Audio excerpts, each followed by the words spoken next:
നമ്മുടെ ഡിസ്കോഴ്സിൽ വളരെ ഇമ്പോർട്ടൻ്റ് ആയിട്ടുള്ള അടുത്ത ഡിസ്കോഴ്സ് ആണ് ഇമെയിൽ എന്ന് പറയുന്നത്. അപ്പോൾ എങ്ങനെയാണ് നമുക്കൊരു ഇമെയിൽ എഴുതാൻ നോക്കാം. അപ്പോൾ ഇമെയിലിൻ്റെ ഒരു ബേസിക് ഫോർമാറ്റ് എന്ന് പറയുന്നത് ഇതാണ് അല്ലേ.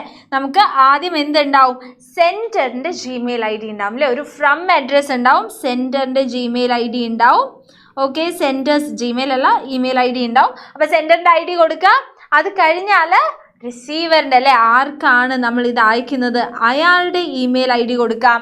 അത് കഴിഞ്ഞാൽ നിങ്ങൾ നോക്കിയാൽ അറിയാം CC BCC എന്നുള്ള ഓപ്ഷൻസ് ഉണ്ടാവും. ഓക്കെ, CC ആയിക്കോട്ടെ BCC ആയിക്കോട്ടെ, CC stands for carbon copy and BCC stands for blind carbon copy. അപ്പോൾ ഇതൊക്കെ നമ്മൾ എന്തിനാ, ഈ ഒരു ഓപ്ഷൻ നമ്മൾ എന്താ ചെയ്യുക, എക്സാമിന് വന്നു കഴിഞ്ഞാൽ നമ്മൾ റിസീവറിൻ്റെ ഐ ഡി കൊടുത്തു അല്ലേ. ഇനി നിങ്ങളോട് സ്കൂളിൽ നിന്ന് പറയുകയാണ് നിർബന്ധമായിട്ടും CC ഓർ BCC കൊടുക്കണം എന്ന് പറയുകയാണെങ്കിൽ ഇവിടെയും നിങ്ങൾ ഏതെങ്കിലും ഐ ഡി കൊടുത്താൽ മതി. ഇപ്പം abc@gmail.com, xyz@gmail.com കൊടുത്താൽ മതി. Okay, and then comes subject.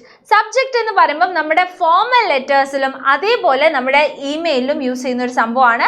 Subject എന്ന് പറയുമ്പോൾ നമ്മൾ വളരെ കൺസൈസ് ആയിട്ട് നമ്മൾ എന്താ പറയാൻ പോകുന്നത്, what is in the mail എന്നുള്ളത് വളരെ കൺസൈസ് ആയിട്ട് പറയുന്ന ഒരു ഏരിയ ആണ്. ഓക്കെ, വളരെ കൺസൈസ് ആയിട്ട്. അപ്പോൾ എത്ര ചെറുതാക്കി നിങ്ങൾക്ക് അത് പറയാൻ പറ്റുമോ അത്രയും ചെറുതാക്കിയിട്ട് അത് പറയാം. Then you give the salutation dear, give the name of your friend. Okay, അത് കഴിഞ്ഞാൽ comes the main body and after that ഒരു with regards ഇട്ടിട്ട് ഒരു കോംപ്ലിമെൻ്ററി ക്ലോസ് ഇട്ടിട്ട് നമ്മൾ എന്ത് ചെയ്യും, നമ്മൾ സൈൻ ഓഫ് ചെയ്യും അല്ലേ. ഓക്കെ, അപ്പോൾ നമ്മുടെ ഇതിൻ്റെ ഒരു എക്സാമ്പിൾ ഉണ്ട്. ഇപ്പോൾ നിങ്ങൾ നോക്കുക, സാൻഡ്ര ഡേവിസ് അയച്ചിട്ടുള്ള മെയിൽ ഐ ഡി ആണ്. അപ്പോൾ ഫ്രം മെയിൽ ഐ ഡി നമ്മൾ കൊടുത്തു. ആശാപൂർണ ദേവിക്കാണ് അയക്കുന്നത്, അവരുടെ ടു മെയിൽ ഐ ഡി നമ്മൾ ആഡ് ചെയ്തു. ഇനി നമുക്ക് BCC ആഡ് ചെയ്യാം അല്ലേ, abc@gmail.com എന്ന് പറഞ്ഞിട്ട് ഞാൻ അതും ആഡ് ചെയ്തു. ഓക്കെ, നൗ നിങ്ങൾ സബ്ജക്റ്റ് നോക്കുക, കൺഗ്രാറ്റുലേറ്റിംഗ് ഓൺ യുവർ അച്ചീവ്മെൻറ്റ്. അപ്പോൾ അവരുടെ ഒരു അച്ചീവ്മെൻറ്റിനെ നമ്മൾ കൺഗ്രാറ്റുലേറ്റ് ചെയ്തുകൊണ്ടാണ്.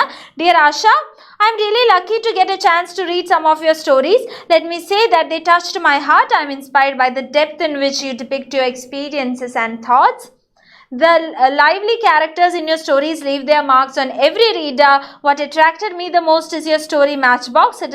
It is amazing that you portrayed every adverse situations that a woman goes through in a relatable way. അപ്പോൾ നമ്മൾ എന്താ, അവരുടെ ആ ഒരു വർക്ക് വായിച്ചിട്ട് യു ആർ കൺഗ്രാറ്റുലേറ്റിംഗ് ഹർ. പക്ഷേ ഇമെയിൽ നിങ്ങൾ ശ്രദ്ധിക്കുക, നമ്മൾ ഈ ലെറ്റർ ഒന്നും എഴുതുന്ന പോലെ നീട്ടി വലിക്കുന്നില്ല അല്ലേ. നമ്മൾ കുറച്ചുകൂടെ ചെറുതാക്കിയിട്ടാണ് ഇമെയിൽ എഴുതുന്നത്. നമ്മൾ കുറച്ചുകൂടെ പ്രിസൈസ് ആയിട്ട് കൺസൈസ് ആയിട്ടാണ് നമ്മൾ ഇമെയിൽ എഴുതുന്നത്. And I wish to meet you in person to know more about your stories. Hope your stories shall continue to capture the world. Wish you all the best. കഴിഞ്ഞിട്ടോ with regards നിങ്ങൾ എന്ത് ചെയ്യുക, Sandra Davis അല്ലെങ്കിൽ Sandra എന്നൊക്കെ പറയാം. Okay, അപ്പോൾ ഇത്രയേ ഉള്ളൂ നമ്മുടെ ഒരു ഇമെയിൽ. ഓക്കെ, വളരെ സിമ്പിൾ ആയിട്ടുള്ള ഒരു സംഭവമാണ്. CC BCCയിലാണ് നമ്മൾ പലരും കൺഫ്യൂസ്ഡ് ആവുന്നത്. അത് ചോദിച്ചു കഴിഞ്ഞാൽ നിങ്ങൾക്ക് എന്ത് ചെയ്യാം, നിങ്ങൾക്ക് ഓരോ മെയിൽ ഐ ഡി വീതം കൊടുത്താൽ മതി അതിൽ. ഓക്കെ, അപ്പോൾ ഇതാ നിങ്ങൾക്കുള്ള വളരെ ക്യൂരിയസ് ആയിട്ടുള്ള വളരെ ചെറിയ ക്വസ്റ്റ്യൻ ആണ്, what does CC stand for in an email. അപ്പോൾ if you know the answer comment below. നമ്മുടെ വീഡിയോ ലൈക്ക് ചെയ്യുക, മാക്സിമം ഫ്രണ്ട്സിന് ഷെയർ ചെയ്യുക. ചാനൽ ഇതുവരെ സബ്സ്ക്രൈബ് ചെയ്തിട്ടില്ലെങ്കിൽ സബ്സ്ക്രൈബ് ചെയ്യുക.